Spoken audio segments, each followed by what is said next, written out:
నమస్కారం అందరికీ మా ఛానల్కు స్వాగతం. ఈరోజు మనం చాలా రుచిగా సాఫ్ట్గా ఉండే కొబ్బరి పాలతో సేమియా ఉప్మా ఎలా చేయాలో చూద్దాం.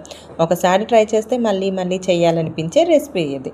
దీనికి కావాల్సిన పదార్థాలు: సేమియా 1 కప్పు, కొబ్బరి పాలు 1 cup, water 1 cup, onion, potato, carrot ఒక్కోటి, పోపులు teaspoon, oil teaspoon, కరివేపాకు, కొత్తిమీర, అల్లం వెల్లుల్లి పేస్ట్ టీ స్పూన్.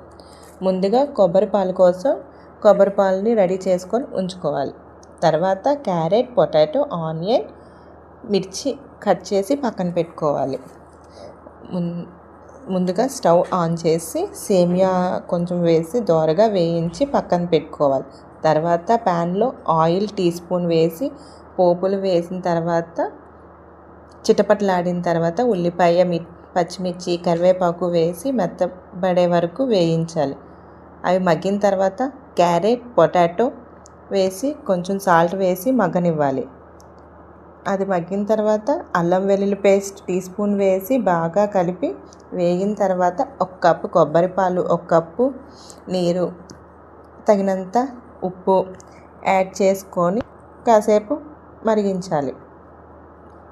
అది మరిగిన తర్వాత ముందుగా వేయించిన సేమియా కొద్దిగా వేస్తూ కలిపి మూత పెట్టండి. లో ఫ్లేమ్లో ఒక 4 to 5 మినిట్స్ ఉడికించండి.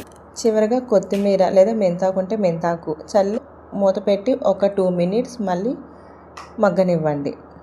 ఎంతో రుచికరమైన కొబ్బరి పాలు సేమియా ఉప్మా రెడీ. ఈ ఉప్మాను కొబ్బరి చట్నీ లేదా మీకు ఎంతో ఇష్టమైన చట్నీతో వేడిగా సర్వ్ చేసుకుంటే సూపర్ టేస్ట్ ఉంటుంది. వీడియో నచ్చితే లైక్ చేయండి, షేర్ చేయండి. మా ఛానల్ను సబ్స్క్రైబ్ చేసుకోవడం మర్చిపోవద్దు. మరొక కొత్త రెసిపీతో మళ్ళీ కలుద్దాం. Thank you for watching.